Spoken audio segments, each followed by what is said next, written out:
भगवान से प्यार हो जाएगा, दुनिया में कोई प्यारा नहीं लगता फिर आपको।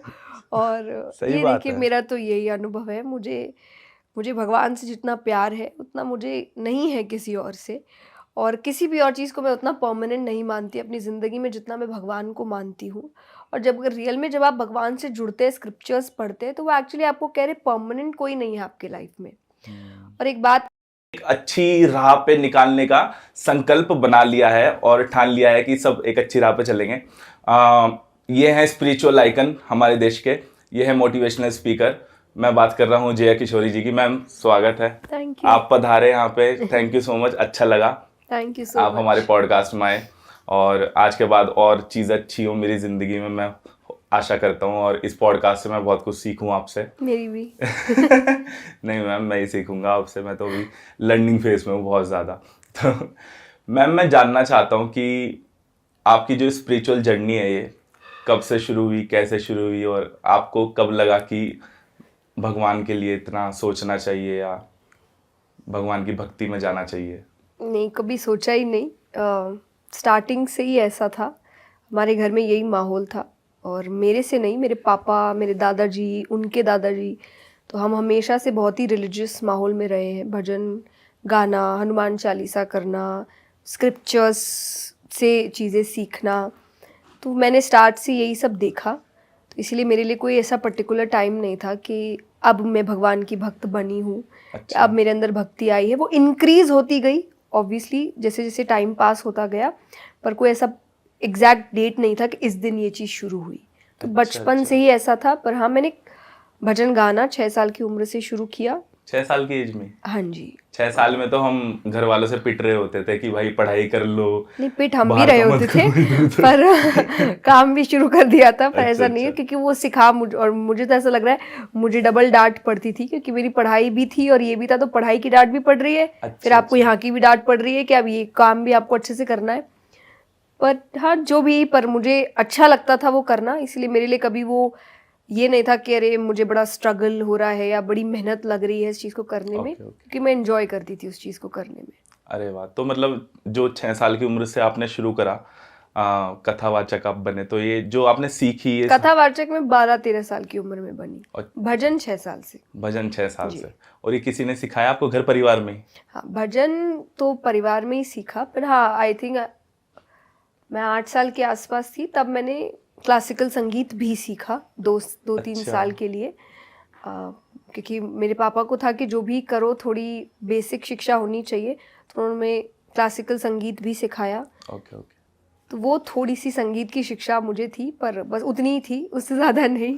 वो भी अभी मुझे लगता नहीं है कि बहुत ज़्यादा मुझे कुछ याद है।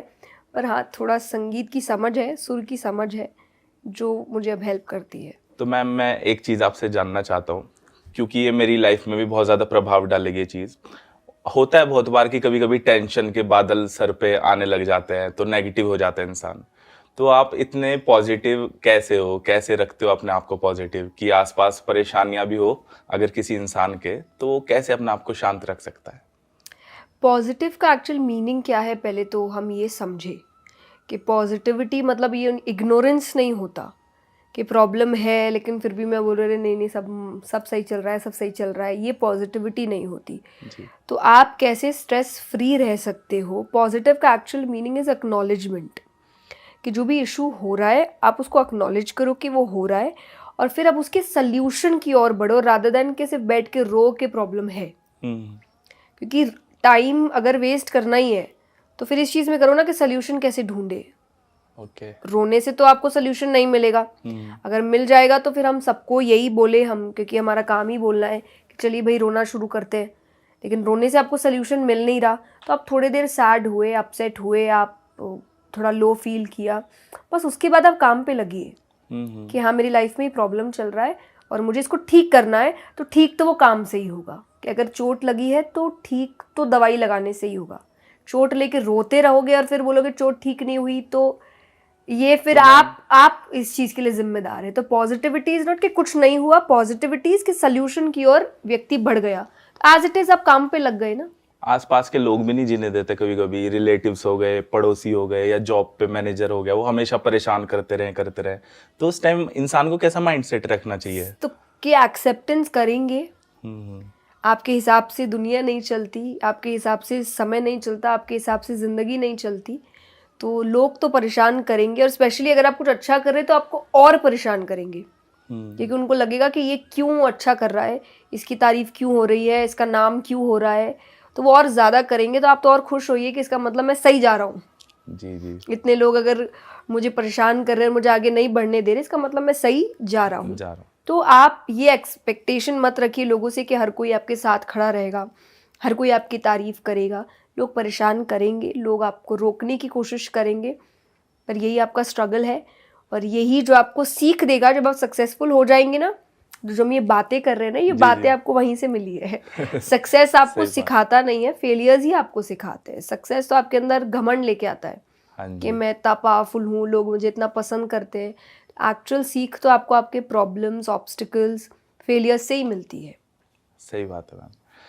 कोई इंसान मैम कैसे डिसिप्लिन रह सकता है? मतलब कहते हैं कि सुबह 5 बजे उठना चाहिए, रात को 9 बजे टाइम पे सो जाओ, या डिस्ट्रैक्शन बहुत ज़्यादा है लाइफ में, पार्टीज करनी है पर पढ़ाई भी करनी है, बाहर का खाने का मन है पर नहीं खाना, मतलब कैसे अपना आपको डिसिप्लिन रखें कैसे? पहला तो डिसिप्लिन देखिए एक बहुत बड़ा फॉर्म है सेल्फ लव का। डिसिप्लिन का मतलब होता है कि मुझे पता है मेरे लिए सही क्या है, वो करना। तो आज अगर आपको पता है कि आपको जंक फूड खाने का मन कर रहा है, लेकिन आपका हेल्थ अच्छा तभी रहेगा जब आप अच्छा खाना खाओगे। हाँ जी। तो अब आप पे डिपेंड कर रहा है कि आप अपने आप से प्यार करते हो या आप अपने जो मोमेंटरी प्लेजर्स है उनसे प्यार करते हो, जो आगे जाके आपकी लाइफ को खराब भी करेंगे। तो discipline is about self love, कि मैं कोई भी चीज़ की अगर बाउंड्री लगा रहा हूँ या लगा रही हूँ, दैट इज़ बिकॉज मैं अपने आप से बहुत प्यार करती हूँ और मैं चाहती हूँ कि मैं फिजिकली अच्छी रहूँ, मैं मेंटली अच्छी रहूँ, मैं इमोशनली अच्छी रहूँ। तो एक डिसिप्लिन आदमी वही हो सकता है जो अपने आप से प्यार करता है। तो मतलब ये खुद से आप प्यार दोनों एक करो। साथ कर दोगे कि मैं अपना ध्यान तभी रखूंगी ना जब मुझे अपने आप से प्यार होगा। और ध्यान जी। रखना तो मैं अपने आप अच्छा खाना खाऊंगी, मैं अच्छा काम करूंगी। और दूसरा चीज़ इज डिसिप्लिन तभी होगा जब आपको पता है कि आप जो कर रहे हो वो ज़रूरी है। और ज़रूरी काम में हर वक्त मज़ा नहीं आता कि आज फॉर एग्जाम्पल अभी हम ऑफ कैमरा कि आपकी भी तबीयत खराब है, मेरी भी तबीयत खराब है, आप कह सकते थे हम नहीं करेंगे जी जी क्योंकि अभी मेरा मन नहीं है, बट करना है क्योंकि ये ज़रूरी है। जी। तो कहीं कहीं आपको तब काम करना पड़ता है जब आपको पता है कि इसमें मज़ा भले ही नहीं आएगा पर ये ज़रूरी है। चीज़ है। That is what is discipline.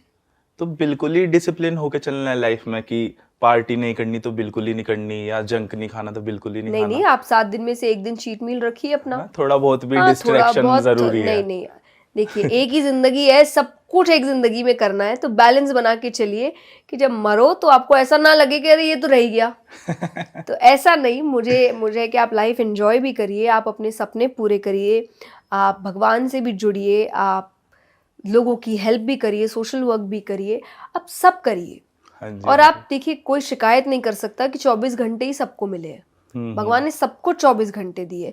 कुछ है जो 24 घंटे में भी कर रहे हैं और कुछ है जिनको 24 घंटे में ऐसा लग रहा है कि उनके काम पूरे नहीं कि हो रहे। टाइम कम रह गया यार, हो ही नहीं पाया काम तो पूरा। आपको करना तो इन्हीं घंटों में है और इसी एक जिंदगी में है, जितना कर सकते हो कर लो। मुझे ये बात करते करते ना अपने मामा की एक बात याद आ गई। वो बीच बीच में ना कभी कभी शराब पी लेते हैं तो वो बोलते हैं कि एक ही जिंदगी है, जी लेने दे। बट देख, मैं डेली नहीं पीता, मैं हफ्ते में 10 दिन में एक बार ही पीता हूँ। तो क्या उनका माइंडसेट सही है? देखिए, जो चीज़ें आपको खराब करे वो मुझे एंजॉयमेंट अच्छी नहीं लगती जी। कि, और मुझे ऐसा लगता है कि उससे आपको क्या मज़ा आता है, आप मुझे बताइए। एक एग्जाम्पल, क्या आप ये कह सकते हैं मुझे ज़िंदगी से प्यार हो जाता है, इसका मतलब आपकी ज़िंदगी इतनी अच्छी है नहीं। आपको उसको प्यार करने के लिए किसी चीज़ की ज़रूरत पड़ रही है, तो इससे अच्छा फिर आप ज़िंदगी को ठीक करने की कोशिश करिए कि उसके बिना भी आपको वो ज़िंदगी अच्छी लगे। जी जी, सही बात तो है। आप एक तरीके से वो एक एस्केप हो रहा है। कई आप ऐसे लोग देखेंगे उनको उस हाइप की ज़रूरत नहीं, वो ऐसे ही बड़े मज़े में रहते हैं और वैसे ही बड़े डांस कर खुश लेंगे, रहते हैं, वैसे ही डांस कर खुश हो लेते हैं, जाएंगे। सब कर लेते हैं। इसका जी। मतलब उनको कोई एस्केप नहीं चाहिए। तो मुझे ऐसा लगता है जो चीज़ें आपको शारीरिक तौर, मेंटली, इमोशनली खराब करे वो चीज़ें अच्छी नहीं होती। तो उससे आप जितना बच सके उतना बचिए, मैं ये ज़रूर कहती हूँ। क्योंकि आज अगर आप कोई भी ऐसी चीज़ ले रहे हैं जिसके बाद आप खुद होश में नहीं है और आपसे कुछ गलती हो जाए और फिर आप कहे कि अरे मैं नॉर्मल होता तो मैं ये नहीं करता। हम्म। तो फिर आपको खुद को आंसर मिल गया कि आपको क्या जी। चीज़ बंद करने की सही ज़रूरत बात है। है। तो मैं कोई भी चीज़ के देखिए ऐसे अगेंस्ट नहीं होती। इट्स ऑल अबाउट कि आपकी लाइफ है, अच्छी करनी है कि बर्बाद करनी है, डिसीजन आपका ही है और समझ भी आपको है। अब इसीलिए शायद देखिए आप कह रहे मैं रोज़ नहीं करता क्योंकि आपको हाँ जी। पता है वो अच्छा नहीं है। अच्छा सही होता बात तो है। आप ये बोलते नहीं, आप अच्छा होता तो आप बोलते कि नहीं नहीं कोई दिक्कत नहीं है। हाँ, मैं तो रोज अनार का जूस पीता हूँ, ये बोल सकता था, वो तो अच्छी बात है क्योंकि तो हाँ। इसीलिए जो चीज़ अच्छी नहीं होती आप उसके लिए फिर बोलते हैं कि देखो मैं रोज़ नहीं करता, मैं ये नहीं करता, मैं वो नहीं करता। बट जितना अच्छा लाइफ जी सको वो आपके लिए अच्छी है, आपको फिजिकली, इमोशनली, मेंटली हेल्प करेगी खुश रहने में। हाँ जी। आप उससे ज़्यादा खुश रहेंगे। हाँ, किसी पे डिपेंड हो गई किसी चीज पे, या नहीं हाँ। सोचना कि उसी से खुशी मिलेगी हमें। यस। मैम, मैं ना अपने YouTube चैनल पे ना वीडियोस बनाता हूँ, मतलब ऐसे मोटिवेशन वाली वीडियो, फैक्ट्स वाली वीडियोस और लव रिलेशनशिप एडवाइस पे बनाता हूँ। ये सारी चीज़ें ऐसे नहीं बना रहा कि कुछ भी हुआ बना दिया, बट मेरे साथ जो चीज़ें हुई तो मैं सोचता हूँ कि वो जनता के साथ शेयर करूँ। तो ये जंक फूड वाली जो बात थी ये मेरी लाइफ में हुई, क्योंकि मैं पहले बहुत ज़्यादा मोटा था, बहुत ज़्यादा खाता था। तो उसके बाद मैं कॉलेज में गया, उसके बाद मुझे एक लड़की से प्यार हुआ, तो मैं ठीक है रिलेशनशिप में आया। उसके बाद मेरा रिलेशनशिप लंबा चला, 6-7 साल तक चला, बट उसके बाद ब्रेकअप हो गया, हार्ट ब्रेक हुआ और 2 साल हो गए उस चीज़ को। कैसे निकलूँ बाहर उस चीज़ों से? आप कोई ऐसी दवा बता दो, कोई ऐसी चीज़ बता दो कि मोटिवेशन ही मिल जाए मुझे, या कुछ एक सीख मिल जाए। भगवान से जुड़ जाइए, भगवान से प्यार हो जाएगा, दुनिया में कोई प्यारा नहीं लगता वाह। फिर आपको। और सही ये बात देखिए है। मेरा तो यही अनुभव है, मुझे भगवान से जितना प्यार है उतना मुझे नहीं है किसी और से, और किसी भी और चीज़ को मैं उतना परमानेंट नहीं मानती अपनी ज़िंदगी में जितना मैं भगवान को मानती हूँ। और जब रियल में जब आप भगवान से जुड़ते हैं, स्क्रिप्चर्स पढ़ते हैं, तो वो एक्चुअली आपको कह रहे परमानेंट कोई नहीं है आपके लाइफ में। और एक बात कही, दुनिया किसी के लिए रुकती नहीं है। जी। आप रुके हैं, दुनिया नहीं रुक रही है, समय नहीं रुक रहा है, हर कोई अपने वक्त के साथ आगे बढ़ रहा है। लॉस आपका ही है अगर आप नहीं बढ़ रहे तो। और मुझे ऐसा लगता है ये सिर्फ एक्सेप्टेंस की बात है। जिस दिन आपने अपने माइंड को समझा लिया ना कि भाई ख़त्म हो चुका है, आगे बढ़ना है, उस दिन आप बढ़ जाएंगे। कई बार आप ही नहीं अपने आप को समझा रहे चीज़, तो आगे आप कह रहे कैसे नहीं बढ़ूं? हो सकता, ऐसे कैसे हो, अरे हो गया। ऐसे कैसे वैसे कैसे नहीं पता, पर हो गया। एक्सेप्ट कर लो इस हाँ, चीज को। उसको चीज़ को एक्सेप्ट करो कि हो गया। हम एक्सेप्ट नहीं करते, हम जैसे ऐसा क्यों, ये नहीं, मैंने तो सोचा नहीं, कुछ भी है, हो गया। तो आगे करियर में बढ़ूं या शादी कर लूं? नहीं नहीं, शादी अगर आपको लग रहा है आप कर सकते हो, आपको वो इंसान पसंद है और आप उस शादी को निभा पाएंगे तो ज़रूर करिए, नहीं तो आप शादी में टेक योर टाइम। दूसरी चीज़, जिस चीज़ में आप करियर है आप आगे बढ़ सकते हैं, फैमिली के साथ आप आगे बढ़ सकते हैं कि मम्मी पापा है उनका ध्यान रखना है, उनको एक अच्छी लाइफ देनी है। It's not about you always. उन्होंने बड़ी मेहनत की है आपके ऊपर, सही तो बात आज काम करके हम उनके ऊपर मेहनत करें, उनको एक अच्छी लाइफ दे। और जितना प्यार दुनिया से करते हो थोड़ा माँ बाप से भी कर ले, कि माँ बाप गर्लफ्रेंड से की तो इच्छाएं हम बहुत पूरी नहीं, पर हम होना इस ही चीज़ को चाहिए। छोड़ देते हैं जी जी। क्योंकि हमें ऐसा लगता है कि नहीं वो तो एक दूसरे का ध्यान रख ही रहे हैं। पर उन्होंने आपको बचपन में जितना प्यार दिया है, जवानी में वो आई थिंक उनको भी एक है कि थोड़ा तो उन्हें भी वापस आस है आए। कि इतना पर हम मिले। बचपन में तो उनसे प्यार ले लेते हैं और जवानी में वो जो प्यार इकट्ठा किया है वो अपने रिलेशनशिप में सही डाल बात है। देते हैं, तो उनके पास तो कभी वापस आया ही नहीं। सही कह रहे तो हो। जो बाहर नहीं मिला, वो जो असली हकदार है प्यार के, उनको वापस करते हैं।